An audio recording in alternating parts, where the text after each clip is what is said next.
Conde de Sedilo, bibliotecário da Real Academia de História, possui um restante da reprodução cromolitografada que fez para o centenário de Colombo, e nos presenteou generosamente com 2 valiosos exemplares sob o título de Códice Maia Cartesiano. Edição de 500 exemplares numerados, feita em comemoração ao centenário da descoberta da América, em 1892. Sistema de numeração galego, que talvez devêssemos chamar de espanhol, pois o gaedil é a Galícia irlandesa. Não é surpreendente, de fato, que o sistema de numeração gaélico seja claramente vigesimal, ou seja, baseado em 20, assim como o daqueles aborígenes e provavelmente o de toda a era Atlante ou pré-ariana. Tal sistema é o mais humano que existe, pois leva em consideração as 4 extremidades do homem e seus dedos agrupados em 4 conjuntos de 5. De fato, as primeiras medidas tomadas do homem, como o pé, o cotovelo, a polegada, o braço, o dedo, o sânscrito nimesha ou piscar de olhos, etc., foram utilizadas. O 4 80 em francês é outra sobrevivência gálica desse sistema atlante. Além disso, o estudo das numerações arcaicas revela que, quando o selvagem ou a criança distingue o 1, sua própria pessoa, o 2, aquele com quem fala, e o 3, ou seja, tudo mais, ele já conhece o singular, o dual e o plural, e ao segurar com uma mão os dedos da outra, ele já está em posse plena do sistema ogâmico, ou ógmico, que para nós é o mais antigo dos sistemas de numeração escrita, e isso é tão certo que na própria Irlanda encontramos, preservada pelo folclore, Demopedia ou Demosofia, essa doce canção, uma espécie de Auclair de Lune druida, com a qual as crianças aprendem a contar. Dance, dedinhos, dance. Dance sim, homens alegres, todos. Dedinhos você deve dançar sozinho. Sim, dedinhos você deve dançar sozinho. Repetindo a canção, após o polegar ou tumbiquine, com os outros dedos em sua ordem, dedo indicador, dedo médio, dedo anular e dedo mínimo, em confirmação linguística do que foi dito anteriormente, pois sendo a base de 20 primitiva, um sempo ali, uma conte, além disso, um men ou homem, tanto em línguas orientais como anglo-saxônicas, os dedos são dados, por analogia, terminações de men ou homens, ou seja, unidades inferiores ou de primeiro grau, assim como ainda se dá o nome de manigeiro ao capataz que na Extremadura carrega um feixe de homens. Nossa Demosófia, tão rica quanto as outras, tem sua canção equivalente, marcando ainda melhor o conceito sintético da quinquena ogâmica ou primeiro conjunto numeral, com esta canção infantil, primeira lição de aritmética. 5 lobinhos. 5 lobinhos. 5 lobinhos. 5 lobinhos pariu uma loba. Meninos e meninas atrás de uma vassoura. 5 pariu. 5 criou. E a todos os 5 dava mamadeira. 5 pariu. 5 criou. E a todos os 5 deu mamadeira. Sobre o verdadeiro significado matemático-simbólico do selo de Salomão, relacionado com as modernas teorias geométricas do quadrilátero completo, conjugados harmônicos, etc., escrevemos um extenso capítulo em nosso livro A Sílagnosis. E o conceito da unidade superior, ou quinquena dos 5 dedos, é completado com o restante da canção, que diz: não cai. Não cai.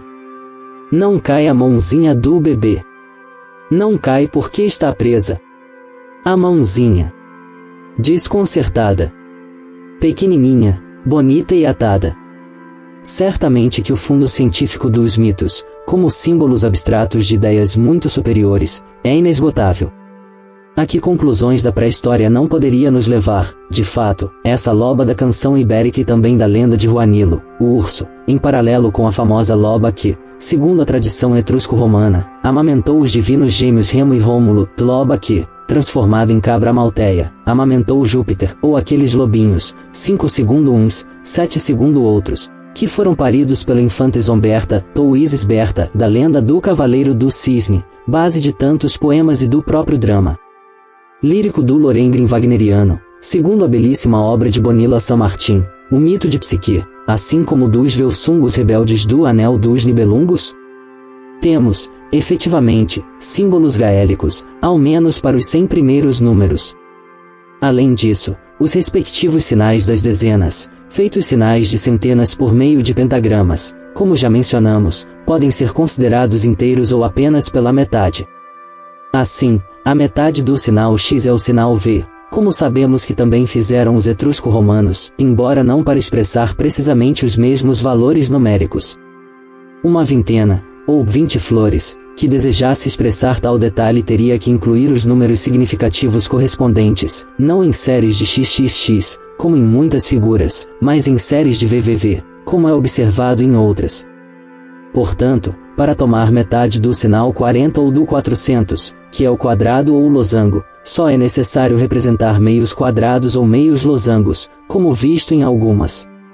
Essas relações numéricas poderiam ser detalhadas e pontuadas mais claramente, no entanto, estaríamos abusando da paciência do leitor que, através dos simbolismos de unidades, dezenas e pluridezenas, já compreenderá quão facilmente pode-se representar, pelo menos, até 1000.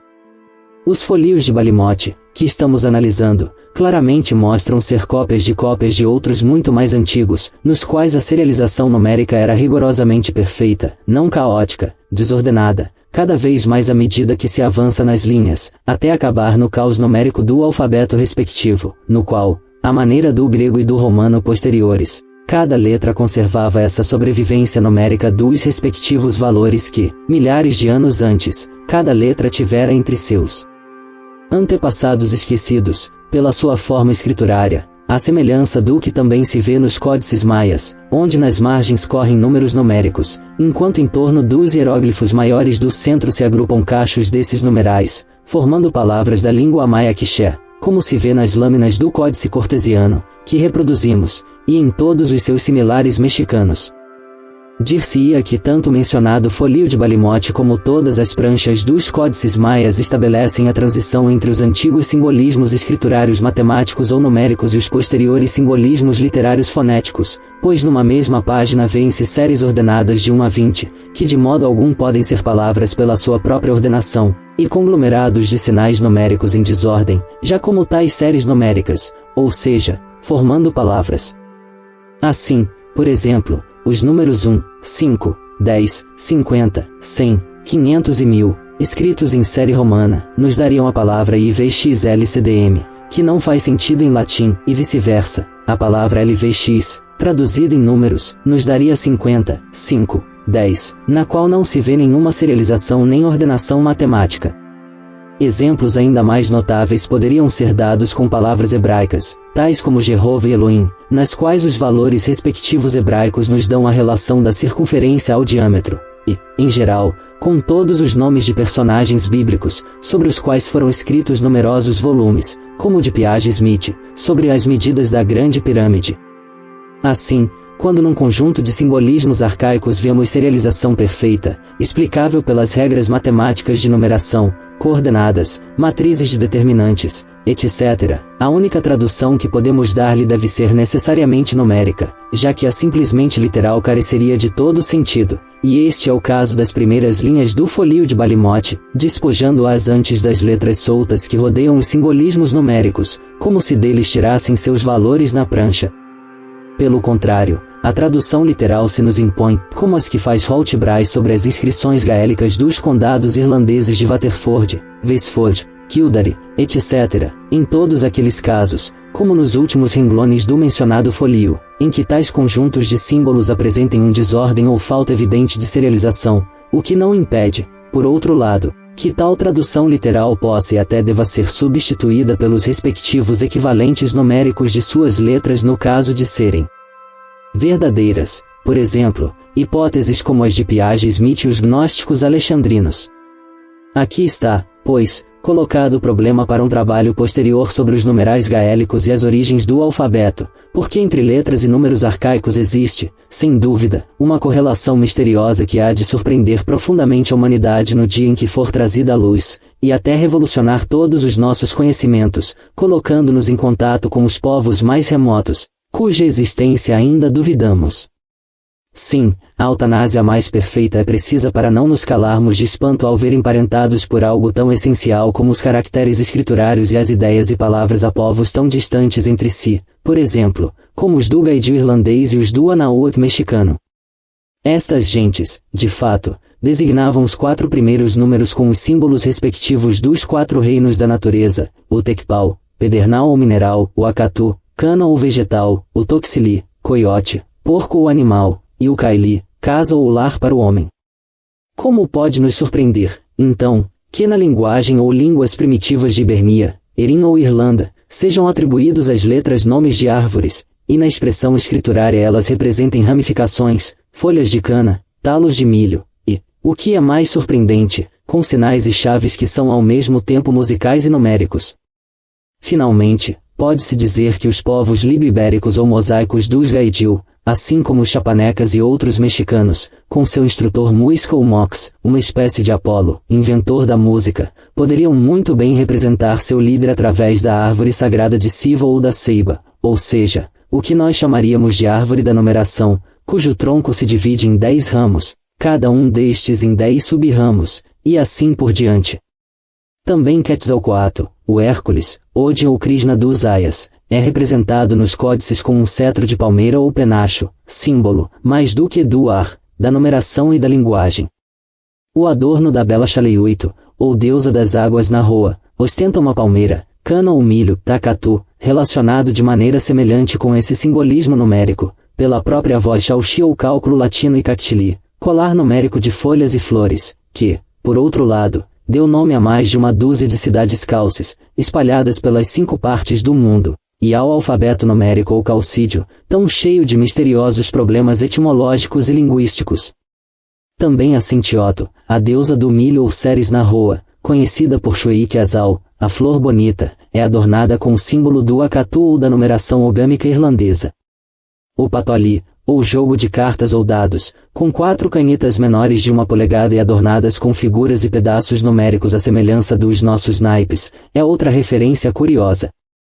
Os discos numéricos, dados, naipes, figurinhas e muitos outros objetos semelhantes dos micênicos e minoicos têm certa filiação nesses simbolismos musicais e literais, assim como numéricos, e graças a isso, alguém muito instruído, como Rudolf von Falco, em seus estudos incásicos 194, pôde usar as línguas sábias para demonstrar que a riquíssima simbologia educacional e decorativa dos maias quichés, Nahoa, mexicas, incas e outros gloriosos aborígenes americanos se reduz a um único simbolismo fundamental, a saber, da árvore de tal, ou da numeração decimal, Tu-Tata, Tahuá, e daí os Tuata de Dana, o oásis ariano do Tua, não longe de Sequelmesa, a cidade prodigiosa que já era um monte de ruínas na época de Cartago, própria e característica de todo o povo de linhagem ariana, árvore que carrega 10 frutos, e cujos frutos são colhidos por um Adão e uma Eva em ambos os lados do tronco, formando assim o divino 10, ou seja, geometricamente, o número n, a razão da circunferência ao diâmetro 10 ou φ, que também é a etimologia de Ió, Yaoinacho, Jove, Iopitar, Júpiter, etc. Infinitas tinham, portanto, que ser, e são, de fato, as lendas sobre uma árvore semelhante, daí o árvore de Guernieia, basco, o Esche ou primeira da Teogonia de Exildo, no início da Idade da Pedra, a árvore de Tzité do Popol Vuh, o de Brasil ou nórdico das Teogonias escandinavas. O Achata Indo, a figueira ou árvore ruminal que acolheu os recém-nascidos Rômulo e Remo, a árvore Bodhi, ou da sabedoria, sobre a qual o Tathagata budista meditava, o Gogad, ou árvore helênica da vida, o Tampum, ou árvore do conhecimento tibetana, a árvore sagrada, da iniciação e da cruz, o bíblico da ciência do bem e do mal, o sepirotal cabalístico, o bimini dos seminoles da Flórida, o de Xixihuacualca, ou da boa lei, que aparece nos códices de Anadmai, etc., etc. Acima de todos esses problemas esmagadores da pré-história do Ocidente, destaca-se uma coisa fundamental, o símbolo, e sempre o símbolo, como ciência das ciências, ou supremo idioma do pensamento abstrato, linguagem universal que se relaciona com todas as outras de nossas ciências particulares, como se vê, por exemplo, com o símbolo, que para o filósofo é a expressão do nada, para o matemático, do zero e do círculo, para o astrônomo, da órbita dos astros, para o biólogo, o símbolo da célula. A seção do caule, etc., para o químico, o símbolo do oxigênio, etc., etc. Terminemos, então, o capítulo com que a propósito deste interessantíssimo particular diz a mestra Blavatsky em A Doutrina Secreta, volume 1, seção 1ª, tratando do simbolismo e ideografia e a história religiosa e esotérica de todas as nações nunca foi literalmente expressa em palavras, mas foi encerrada em símbolos. Todos os pensamentos e emoções, toda a instrução adquirida pelas primeiras raças e os conhecimentos que lhes foram revelados tinham sua expressão simbólica na alegoria e na parábola. Nunca foi permitido a nenhum estudante recitar eventos religiosos ou históricos com palavras que claramente os determinassem, para evitar que os poderes relacionados com tais eventos pudessem ser atraídos novamente. Estes eram narrados apenas durante a iniciação e todos os estudantes tinham que registrá-los nos símbolos correspondentes, tirados de suas próprias mentes e examinados depois por seu mestre antes de serem definitivamente aceitos. Assim, pouco a pouco, foi criado o alfabeto chinês, da mesma forma que antes dele haviam sido determinados os simbolismos hieráticos no Antigo Egito. Na língua chinesa, cujo alfabeto pode ser lido em qualquer outra língua, e que é pouco menos antigo que o alfabeto egípcio de Toto, todas as palavras têm seu símbolo correspondente que comunica o significado necessário de forma pictórica. Note explicativa. O livro O País dos Incas em seu significado para a pré-história da linguagem e da escrita, Leipzig, 1883, um volume em quarto, com 456 páginas. Fim da nota explicativa. Esta língua possui muitos milhares de tais símbolos, letras ou ideogramas, cada um dos quais significa uma palavra inteira, já que um verdadeiro alfabeto de letras individuais como o nosso não existe na língua chinesa, assim como não existia na egípcia até uma época muito mais recente. Dessa forma, um japonês que não saiba uma palavra de chinês, ao encontrar alguém dessa nação que nunca tenha ouvido a língua do primeiro, pode se comunicar com ele por escrito, pois a escrita de ambos é simbólica, assim como europeus de idiomas mais estranhos, acrescentamos nós, em todas as operações aritméticas e algebraicas, por ser o simbolismo matemático universal.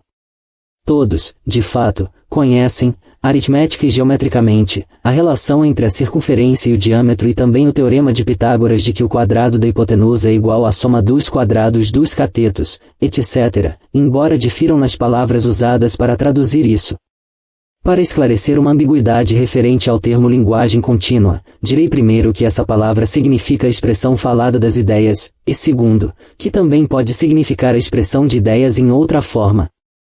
Esta antiga linguagem está exposta de tal modo, por exemplo, no hebraico, que através dos próprios caracteres escritos, caracteres que, quando pronunciados, formam a linguagem primeiramente definida, pode-se comunicar intencionalmente uma série de ideias muito distintas das que são expressas pela leitura dos sinais fonéticos, e esta segunda linguagem vem assim revelar séries de ideias veladas para todo aquele que não está no segredo, ideias que não são senão cópias imaginativas de coisas simples que podem ser desenhadas, e até mesmo de coisas que podem ser reais sem serem tangíveis, como, por exemplo, o número 9 pode ser tomado como uma realidade mesmo quando não tem existência sensível. Tal linguagem ideográfica pode consistir em simbolismos concretizados em termos e sinais arbitrários, com um campo muito limitado de conceitos sem importância, ou pode ser uma expressão efetiva de fatos e leis da natureza de um valor quase inestimável para a civilização humana. Um quadro de algo natural pode dar origem a ideias relacionadas com ele irradiando em várias direções do pensamento humano, determinando nas mentes dos já iniciados na chave simbólica sob a qual a pintura foi feita, um gênero de ideias completamente diferente. Tal linguagem não é mais usada, mas naturalmente se pergunta se em épocas remotas não houve uma língua simbólica assim e de uso universal, língua possuída à medida que se moldava cada vez mais na forma de arcano apenas pelas classes ou castas mais seletas da humanidade naqueles dias. Sobre este ponto, os testemunhos são muito fortes, e realmente parece que na remota história da humanidade, e por causas que ainda ignoramos, ocorreu a desaparição ou perda de uma linguagem primitiva e perfeita, como baseada em um sistema absolutamente lógico e científico, embora perfeito talvez por ser de origem e revelação divinas. Origem divina, acrescenta Blavatsky ao responder ao transcrito, não sendo uma revelação, entre raios e trovões, de nenhum ser antropomórfico, mas sim uma linguagem cientificamente construída e comunicada à nossa infantil humanidade por uma humanidade mais avançada, uma humanidade de outras esfera, e tão elevada em relação a ela, que resultaria efetivamente divina aos seus olhos. Quando o ciclo de vida deste globo tocar ao fim e nossa Mãe Terra se preparar para cair em seu sono derradeiro, quem ousará afirmar que os egos divinos de nossa humanidade, ou seja, os escolhidos por seus próprios méritos, que passam a outras esferas, não se converterão por sua vez em instrutores divinos de uma nova humanidade, por eles gerada, em um novo globo chamado a vida e a atividade pelos princípios desencadeados de nossa Terra? Tudo isso pode ter sido a experiência do passado, e estes estranhos anais jazem cifrados na linguagem do mistério das idades pré-históricas e na linguagem que agora denominamos simbolismo. Fim deste capítulo.